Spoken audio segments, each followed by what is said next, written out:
अस्सलाम वालेकुम वरहमतुल्लाहि वबरकातुहू। आज के लेक्चर में हम शॉर्ट क्वेश्चन यूनिट 1 के वो डिस्कस करेंगे, ठीक है। और एसएलओ के साथ उसका ताल्लुक भी जानेंगे और टू द पॉइंट में आपको समझाऊंगा कि ये शॉर्ट क्वेश्चन पूछ क्या रहा है और हमने इसको एड्रेस कैसे करना है, ठीक है। नंबर फर्स्ट जो हमारा शॉर्ट क्वेश्चन है वो है कि how physics plays an important role in our life. Physics किस तरह से हमारी ज़िंदगियों में एक अहम रोल प्ले करता है, ठीक है। इसका ताल्लुक फिज़िक्स के इंट्रोडक्शन के साथ है, ठीक है। तो मेरे ख्याल में इससे सिंपल कोई सवाल हो नहीं सकता। अभी जो हम वीडियो रिकॉर्ड कर रहे हैं, this is an example of the application of physics. Physics हमारी ज़िंदगी में कैसे किरदार अदा कर रहा है, ये मोबाइल की तरह, कैमरे की तरह, ये माइक्रोफोन जो लगा हुआ है ये फिजिक्स की थ्योरी पे काम कर रहा है, फिजिक्स के प्रिंसिपल्स पे काम कर रहा है, ठीक है ना। ये ट्राइपॉड जो हमने किया हुआ है ना, इसको हमने इक्विलिब्रियम पोजीशन पे और बैलेंस करके इसको खड़ा किया हुआ है। इसमें जो इलेक्ट्रिकल सिग्नल जाते हैं तो कहाँ पर हम पढ़ते हैं, इलेक्ट्रिसिटी फिजिक्स में पढ़ते हैं, अच्छा। और ये जो रिकॉर्डिंग होती है, reflection, refraction, lenses, mirrors, physics में आप पढ़ते हो ना। अच्छा, ये लाइट जो है इलेक्ट्रिकल एनर्जी कन्वर्ट हो रही है।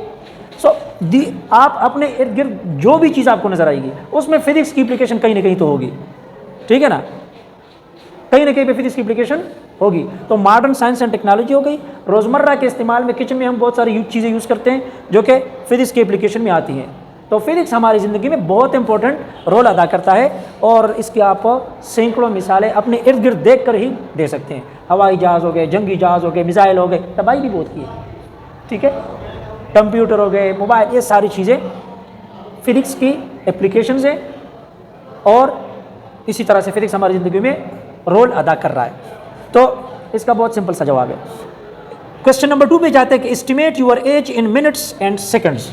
अपनी ज़िंदगी, आपकी जो एज है उसको मिनट्स और सेकंड में बताएं। मैं सिर्फ आपको मैकेनिज्म बताता हूँ। फॉर एग्जांपल, आपकी एज है 15 ईयर्स फॉर एग्जांपल, या 14 ईयर्स, जो भी आपकी एज है, ठीक है। पहले इस पे आ जाएं कि ये सिंपल कर लें, फिर मंथ का मैं आपको बता देता हूँ। किसी की एज है 15 साल, इसको हम कैसे मिनट और सेकंड्स में कन्वर्ट करेंगे। तो मैं आपसे पूछता हूँ कि 15 ईयर्स हैं, हर साल में कितने दिन होते हैं। हम 360, वैसे 365.2 कुछ आते हैं ना, क्योंकि 3-4 सालों बाद वो लीप ईयर भी आता है, लेकिन उसको हम इग्नोर कर लेते हैं। मैं बोलता हूँ कि हर साल में कितने दिन होते हैं, 365। ये मैंने कन्वर्जन कर दिया सालों का दिनों में, ठीक है। समझ आ रही है आपको। अगर इसको मैं मज़ीद कन्वर्ट करना चाहूँ कि एक दिन में कितने सेकंड होते या कितने घंटे होते हैं, तो एक दिन में कितने घंटे होते हैं, तो इसको आप 24 के साथ कर ले मल्टीप्लाई, और इसको आप मल्टीप्लाई अगर सेकंड में कन्वर्ट करना चाहते हैं तो हर घंटे में कितने सेकंड होते हैं, you know that, 3600 second, 3600 second. ये आप कर सकते हैं कैलकुलेट, ठीक है। तो हम 3600 कर लेते हैं। अब ये जो चीज़ हमारे पास आएगी साल से दिनों में, दिनों से घंटों में, और घंटों से सेकंड्स में। डायरेक्ट सेकंड में हम कर लेते हैं, फिर मिनटों में तब्दील कर लेंगे। तो ये जो हमारे पास आएगा, ये क्या आएंगे, ये सेकंड्स आएंगे कि इतने सेकंड है 15 साल अगर किसी की एज है, किसी की ज़िंदगी है। तो इसको आप मल्टीप्लाई करेंगे, सेकंड्स में आपके पास वैल्यू आ जाएगी, वो आप कैलकुलेट कर ले, कोई मुश्किल काम नहीं है। अब अगर कोई बंदा बोलता है कि यार सर इसको मिनटों में कैसे तब्दील करें। फॉर एग्जाम्पल, आपके पास कोई वैल्यू आई, जो भी वैल्यू आई, आपके पास कोई वैल्यू आई सेकंड्स में, इसको आप मिनटों में तब्दील करना चाहते हैं, तो आपको ये पता होना चाहिए कि एक सेकंड में कितने मिनट होते हैं। एक मिनट में 60 सेकंड होते हैं, लेकिन एक सेकंड में 1/60 मिनट होते हैं। इधर देखें, 1 minute is equal to 60 seconds. तो अगर हम 1 सेकंड मालूम करना चाहते हैं कि कितने मिनटों के बराबर है, डिवाइडिंग बाई 60 कर लेंगे बोथ साइड, तो यहां पर ये कट जाएगा, 1 रह जाएगा। So 1 second is equal to 1/60 minute. इसका मतलब है अगर ये सेकंड्स को हम मिनटों में तब्दील करना चाहते हैं तो डिवाइड बाई क्या कर लेंगे, 60 कर लेंगे। तो ये क्या बन जाएगा, ये जो हमारे पास आंसर आएगा ये मिनटों में तब्दील हो जाएगा ऑटोमेटिक। इसको जो वैल्यू इधर आएगी ना आपके पास सेकंड्स वाली, उसको आप इस पर डिवाइड करें तो क्या आएगा, मिनटों में ये तब्दील हो जाएगा, ठीक है। समझ आ गई, वेरी गुड। अब अगर कोई बंदा बोलता है कि सर किसी की एज है 15 साल के साथ 2 मंथ्स, ठीक है, 2 मंथ्स है, इस तरह से करके, और कुछ दिन, तो आप ऐसा करेंगे कि 2 मंथ है तो उसमें कितने दिन होते हैं, 60 दिन होते हैं। तो आप यहाँ पर जब 365 डेज करेंगे ना, ठीक है, तो 365 आप इसको फिर कैटेगरी वाइज करेंगे। किस तरह करेंगे? पहले 15 दिनों 15 ईयर्स को इसमें मल्टीप्लाई करेंगे। अब 2 मंथ तो इजाफी है ना, यहाँ पर आप रुक जाएंगे, ये मल्टीप्लिकेशन आप बाद में करेंगे। आप इसके साथ जमा कर लेंगे क्योंकि ये दिनों में कन्वर्ट हो जाएगा। 15 साल 365 के हिसाब से जब ज़रब देंगे तो 15 साल कितने दिन के बराबर है वो आ जाएगा। प्लस आप कर लेंगे 2 मंथ में 60 दिन होते हैं, तो आप 60 दिन लगा दें, उसके साथ जमा कर लें। तो जितने दिन इधर से आएंगे उसके साथ 60 दिन जमा करें, और उसके बाद जमा करने के बाद जो वैल्यू आएगी उसको 24 से मल्टीप्लाई करें, फिर इससे मल्टीप्लाई करें, तो सेकंड में आ जाएगा। ये तो आप मल्टीप्लाई कर लेंगे ना, ताकि साल तो दिनों में कन्वर्ट हो जाए। अब ये दिनों में आ गए कि कितने दिन हैं? अब 60 दिन इजाफी हैं, और अगर यहाँ पर 3-4 दिन और है, फॉर एग्जांपल 4 दिन 4 डेज, तो फिर आपने ये 64 कर लेना है, और फिर जितने दिन इधर से आएंगे उसको 64 डेज उसके साथ जमा करेंगे, फिर ये मल्टीप्लाई उसके साथ कर लेंगे, आपके पास वैल्यू आ जाएगी सेकंड की, और फिर मिनटों में आप कन्वर्ट कर सकते हैं। Is it okay and clear? Very good. अगर कोई सवाल है तो आप पूछ सकते हैं कि सर कहीं पे अगर कोई आपको दिक्कत आ रही है, मुश्किल आ रही है। क्वेश्चन नंबर 3 पे चले जाते हैं। तो ये बोल रहे हैं कि what base quantities are involved in these derived physical quantities? Force है, प्रेशर है, पावर है एंड चार्ज है।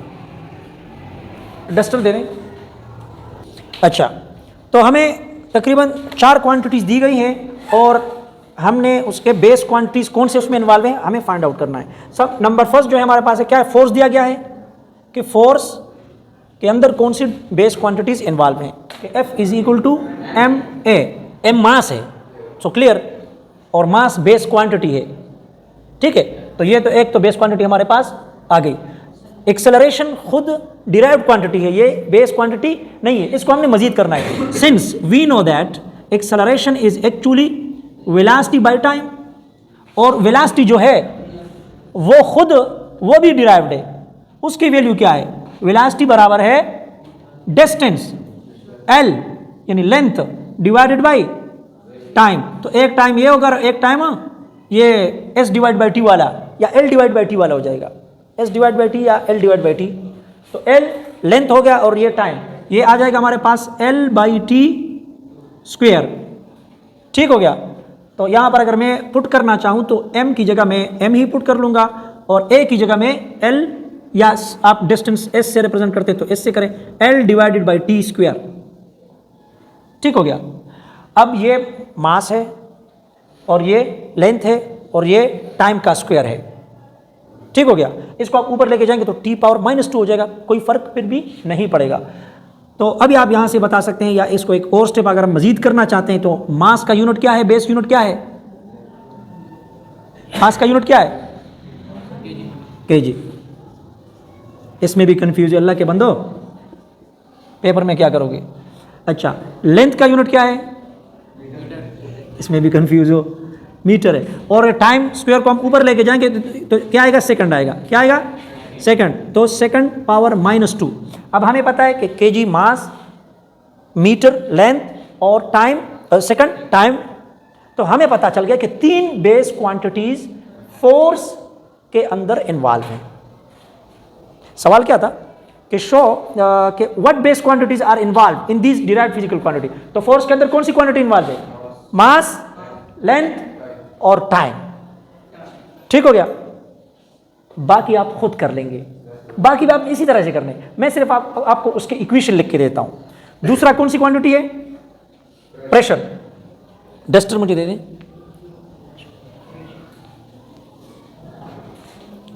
प्रेशर के लिए अगर आप करना चाहें तो प्रेशर किस चीज के बराबर है? Force per unit area. अब एरिया लेंथ का स्क्वायर आता है, क्या आता है? लेंथ का स्क्वायर। और फोर्स का जो हमारे पास आया था वो ऑटोमेटिकली आपके पास मौजूद है, तो ये डायरेक्ट आप पुट करें और डिवाइड बाई एल का स्क्वायर करें। एल का यानी एल की जगह मीटर पुट करते हैं। क्या पुट करते हैं? मीटर। तो मीटर स्क्वायर हो जाएगा। इसको आप ऊपर लेके जाएं। अब इसके साथ ये पावर -2 है और ये पावर +1 है, इसको ऊपर लेके जाएंगे तो -2 हो जाएगा, -2 और पावर +1, तो ये -1 हो जाएगा। तो हमारे पास जो फाइनल रिजल्ट आएगा वो यानी मास आ जाएगा, लेंथ आ जाएगा और टाइम आ जाएगा इसके अंदर भी, ठीक है। आप खुद कर लें, मजीद इसको मैं नहीं करना चाहता ताकि आपको खुद भी कुछ करने की ज़रूरत पड़ जाए। तीसरी क्वांटिटी हमारे पास है power, force power, yes. Power को हम P से रिप्रेजेंट करते हैं और इसका जो इक्वेशन है वो क्या है, work done per unit time. अब वर्क बराबर है force multiplied by displacement divide by time. अब डिस्प्लेसमेंट का यूनिट मीटर है और फोर्स का जो यूनिट है, जो भी आप उसको आगे लेके जाएं, ठीक है ना। इसमें लास्ट जो भी चीज़ें वो निकालें, यूनिट पे जाएं और फिर उसकी क्वांटिटीज आप मेंशन करें कि भाई कौन कौन सी क्वांटिटी यहाँ पे इन्वॉल्व है। चौथा जो हमारे पास है वो चार्ज है। चार्ज क्यों, चार्ज को हम क्यों से रिप्रेजेंट करते हैं कि ये इसके अंदर कौन कौन सी क्वांटिटीज इन्वॉल्व हैं। तो चार्ज हमारे पास इक्वेशन है कि I is equal to Q T, since I कहते हैं करंट को, करंट कहते हैं चार्ज पर यूनिट टाइम के किसी वायर में यूनिट टाइम में कितने चार्जेस पास हो रहे हैं, ठीक है। तो इसको अगर हम मल्टीप्लाई करें, इधर टी को बोथ साइड मल्टीप्लाई करें तो Q is equal to I T बन जाता है, आई मल्टीप्लाई बाई टी बन जाता है। तो क्यू इज इक्वल टू आई और टी। अच्छा, आई जो है करंट, क्या ये बेस क्वांटिटी है? 7 बेस क्वांटिटीज कौन कौन सी है? Length, mass, time, temperature, intensity of light और इलेक्ट्रिक करंट। हाँ सही हो गया ना, और अमाउंट ऑफ सब्सटेंस। तो इलेक्ट्रिक करंट है कि नहीं है? तो ये करंट है ना, तो एक इलेक्ट्रिक करंट आ गया, इसका यूनिट क्या है?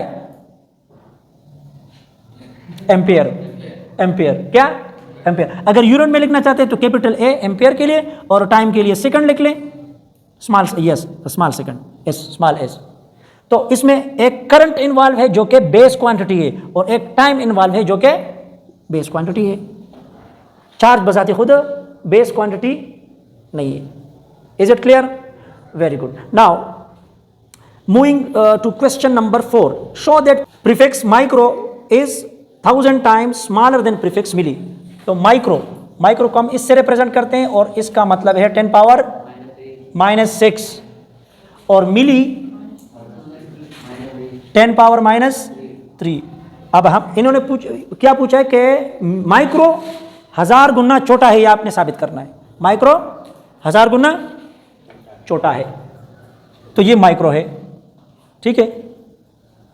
अगर हम इसमें से कोई भी तरीका करें, या माइक्रो को मिली पे डिवाइड करें या मिली को माइक्रो पे डिवाइड करें, दोनों तरीकों से हम इसको साबित कर सकते हैं, ठीक है। फॉर एग्जांपल मैं क्या करता हूं कि मिली को माइक्रो पे डिवाइड करता हूं, ठीक है। तो मैं क्या करूंगा कि मिली डिवाइड बाई माइक्रो। तो मिली क्या है? 10 पावर -3 है, और माइक्रो क्या है? 10 पावर -6 है। इसको अगर हम ऊपर लेके जाएंगे तो 10 पावर -3 है, और ये पावर जब ऊपर जाएगा तो प्लस हो जाएगा। क्या हो जाएगा? प्लस हो जाएगा। तो +6, और इससे रिजल्ट क्या आएगा? 10 पावर +3 आएगा, ठीक है। अब हमने मिली, ठीक हो गया ना, हमने मिली को डिवाइड किया था माइक्रो पे, ठीक है। इसका रेशो हमने निकाला, तो रेशो क्या आ रहा है कि मिली को माइक्रो पे डिवाइड करोगे तो 1000 गुना बड़ी वैल्यू आपको मिलेगी। यानी मिली डिवाइड बाई माइक्रो, वो क्या आ रहा है? 1000। 10 पावर 3 से क्या आता है? 1000 आता है ना। तो इसका मतलब है कि ये 1000 गुना जो मिली है वो 1000 गुना इससे बड़ा है। आप बोलेंगे सर कैसे? इसको बोथ साइड मल्टीप्लाई करो माइक्रो को, तो माइक्रो इधर आ जाएगा ना। तो 1 मिलीमीटर इज इक्वल टू, समझ आ गई? फॉर एग्जाम्पल इधर कर लेते हैं, माइक्रो को मल्टीप्लाई करें बोथ साइड पे, तो ये कट जाएगा, और आपके पास 1 जो मिली है, मिलीमीटर है, मिली सेकंड है, जो भी है, इन्होंने सेकंड इसके साथ लगाया हुआ है। मैं सिर्फ आपको मिली और उसका बता रहा हूं कि किस तरह आपने करना है। तो ये 1000 माइक्रो सेकंड है या माइक्रोमीटर है या जो भी है, उसके बराबर है कि नहीं है? तो अगर मिली 1000 गुना बड़ा है तो इसका मतलब है कि माइक्रो 1000 गुना छोटा है। इस तरह से भी आप कर सकते हो, और इसका उल्टा भी कर सकते हो। आप माइक्रो को ऊपर ले लो और मिली को नीचे ले लो, तो आपके पास वैल्यू क्या आ जाएगी? माइक्रो बाई मिली, वो 10 पावर -3 आ जाएगी। क्या आ जाएगी? 10 पावर -3 आ जाएगी। अगर आप इसको ऐसे करेंगे कि माइक्रो डिवाइड बाई मिली, तो 10 पावर -6 और 10 पावर -3, इसको ऊपर लेके जाओगे तो 10 पावर -6 और ये +3 हो जाएगा। रिजल्ट आपके पास 10 पावर -3 आएगा। तो इसका मतलब है माइक्रो को डिवाइड करोगे मिली पे तो रिजल्ट आपके पास 10 पावर -3। इसका मतलब है कि ये 10 पावर इसको नीचे लेके जाना है, तो ये 1/1000 है। क्या है? 1 डिवाइड बाई 1000। तो माइक्रो को मिली पे डिवाइड करोगे तो 1/1000 आएगा। अब बोले कि सर इसका तो मैं समझ नहीं आ रहा। ठीक है, अब समझाता हूँ कि माइक्रो 1000 गुना छोटा कैसे है। ये इसको आप मल्टीप्लाई करें बोथ साइड पे मिली को, यहाँ से मिली कट गया, सो 1 माइक्रोमीटर आपके पास आ गया 1/1000 ऑफ मिली सेकंड, जो भी है मिलीमीटर है या मिली सेकंड है, ठीक है। अब ये 1000 को आप बोथ साइड मल्टीप्लाई करें, 1000 को बोथ साइड मल्टीप्लाई करें तो यहाँ से ये कट जाएगा, तो आपके पास आ जाएगा कि 1000 माइक्रोमीटर्स आर इक्वल टू 1 मिली, जो मीटर है या सेकंड है वट एवर, यहाँ पे सेकंड लिखते हैं, यहाँ पे भी सेकंड लिख लें। जब 1000 माइक्रोमीटर एक माइक्रो सेकंड 1 मिली सेकंड के बराबर है, तो इसका मतलब है कि ये 1000 गुना छोटा है ना। और यहाँ से भी आप बोल सकते हो कि भाई 1 माइक्रोमीटर इज 1/1000 ऑफ मिलीमीटर या मिली सेकंड। डन, दोनों तरीके से मैंने करवा दिया, कोई भी करेगा तो कोई मसला नहीं आएगा। क्वेश्चन नंबर 5 पे आते हैं कि justify that displacement is a vector quantity while energy is a scalar quantity. ठीक है, क्वेश्चन नंबर 5 है कि क्या है, डिस्प्लेसमेंट वेक्टर है और एनर्जी स्केलर है। डिस्प्लेसमेंट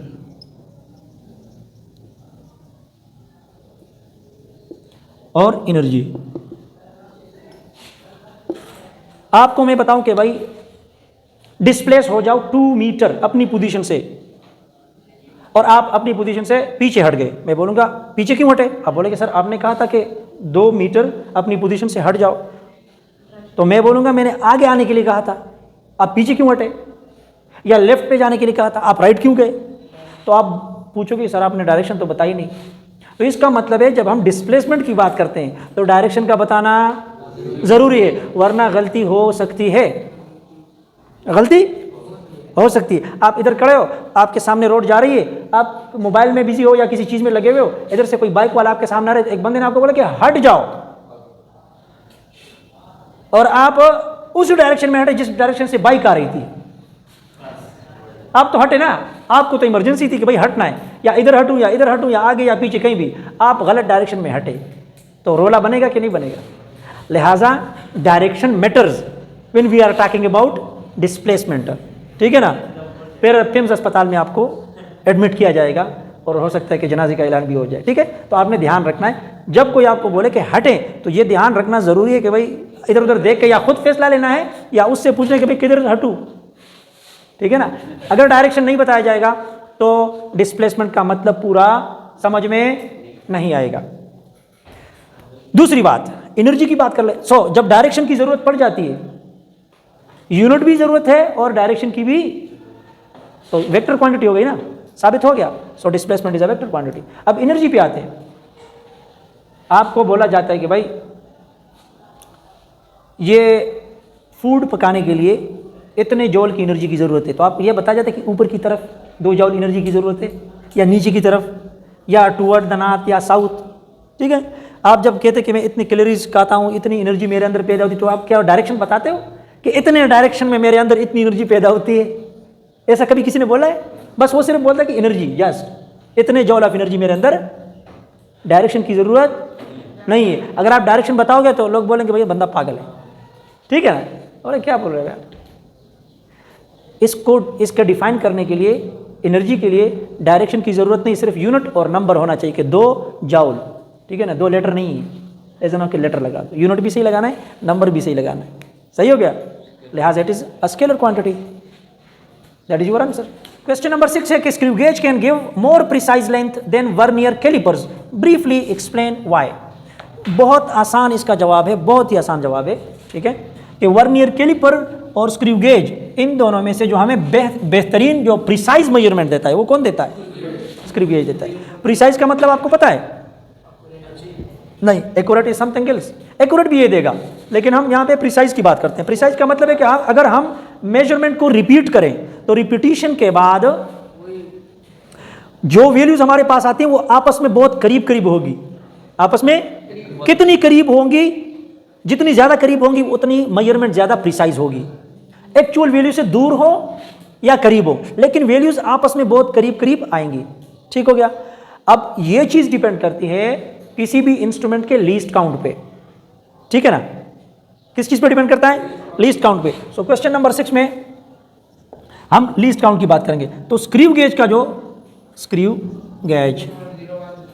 इसका जो लीस्ट काउंट है क्या है, लीस्ट काउंट वो 0.01 मिलीमीटर है। और जो हमारे पास वर्नियर कैलिपर है, ठीक है, लीस्ट काउंट उसका कितना है 0.1 मिलीमीटर। मतलब ये पॉइंट के बाद सिर्फ एक डिजिट तक हमें इंफॉर्मेशन दे सकता है, और ये पॉइंट के बाद 2 डिजिट तक।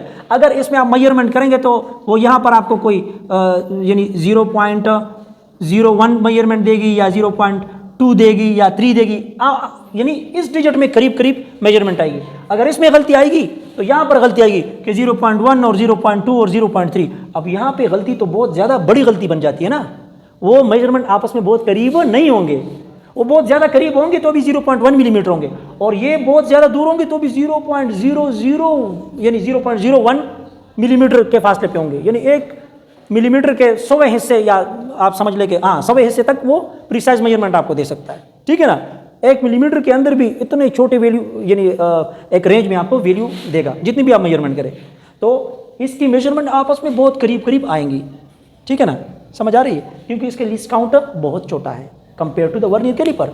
जब लीस्ट काउंट छोटा है तो मेजरमेंट आपस में क्या होंगी, बहुत करीब करीब होंगी, ठीक है ना। Very good. So question number 7, differentiate between mechanical stopwatch and digital stopwatch. सादा सा सवाल है, और मेरे ख्याल में किसी आम बंदे को भी आप बोल देंगे जिसको बात करना आता हो तो वो भी आपको कुछ ना कुछ चीज़ें तो 1-2 पॉइंट तो वो भी बता देगा। हमें सिर्फ इसके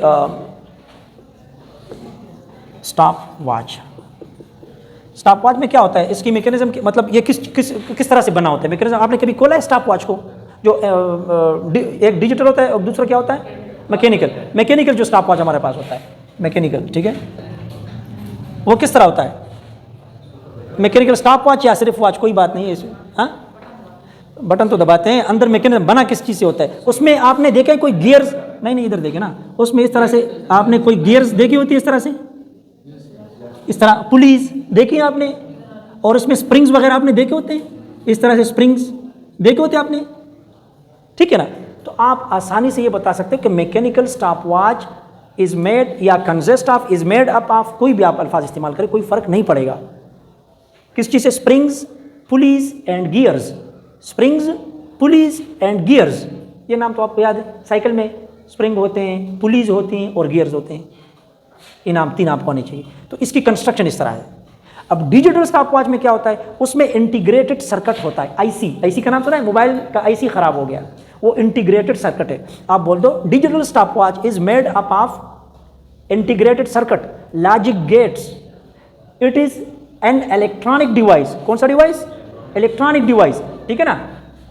इलेक्ट्रिकल कौन सा स्टॉपवॉच है, डिजिटल, यस डिजिटल। तो डिजिटल में क्या होता है कि वहां पर हमारे पास क्या होते हैं, आईसीज होते हैं, आईसीज, और दूसरा मैंने क्या बताया, प्लास्टिक को छोड़ दे यार, प्लास्टिक तो मैकेनिकल में भी होती है, जो इसको खास बनाती है, इसके काम करने में काम आती है। तो इंटीग्रेटेड सर्किट के अंदर हमारे पास जो है ना, यानी इलेक्ट्रॉनिक डिवाइस है, इसको आप कैसे कह सकते हैं कि इलेक्ट्रॉनिक डिवाइस इसको आप कह सकते हैं, ठीक है। लॉजिक गेट्स इसमें इस्तेमाल होते हैं, ये भी अगर आप बता दें थोड़ी सी एक्सप्लेनेशन, लॉजिक गेट्स इसमें यूज़ होते हैं। अच्छा, ये तो इन दोनों की कंस्ट्रक्शन की बुनियाद पे एक डिफरेंस आपने बता दी, ठीक है, 1-2 जुमले आपके बन गए। जो दूसरा इसका अगर डिस्प्ले देख लें तो इसका डिस्प्ले एनालॉग है, यानी कंटिन्यूस डिस्प्ले आपको देता है, और इसके डिस्प्ले में एक तो आपने बताना है कि इसका डिस्प्ले एनालॉग है, कंटिन्यूस है, दूसरा आपने बोलना है कि इसका डिस्प्ले जो है वो हैंड्स, यानी जो सुइयाँ होती है उस पर डिपेंड करता है। 2 पॉइंट हो गए। यहां पर आ जाए, इसकी डिस्प्ले किस चीज पर डिपेंड करता है, इसकी डिस्प्ले डिजिटल होती है ना, नंबर में, डिजिट्स में आपको डिस्प्ले देता है, विजुअल्स में, ठीक है। सो डिजिटल यानी डिजिट्स की फॉर्म में आपको डिस्प्ले मिलता है यहां पे, ठीक हो गया, दूसरा फर्क आ गया। तीसरा जो फर्क है कि एनालॉग स्टॉपवॉच सेकंड के 10वें हिस्से तक या तकरीबन आपको एक्यूरेसी दे सकता है, हाँ मैकेनिकल सेकंड के या सेकंड तक या सेकंड के 10वें हिस्से तक, अगर ज़्यादा एक्यूरेट हो तो सेकंड के 10वें हिस्से तक आपको एक्यूरेसी दे सकता है, ठीक है, प्रिसाइज मेजरमेंट आपको दे सकता है। और जो डिजिटल स्टॉपवॉच है ये फिर डिपेंड करता है, 100 तक भी हो सकते हैं, 100 से ज़्यादा भी हो सकते हैं, 1000 भी हो सकते हैं, उससे भी ज़्यादा हो सकते हैं, ठीक है। तो these are more accurate and more precise, ठीक हो गया? उम्मीद है आपको समझ आ गई। गुड।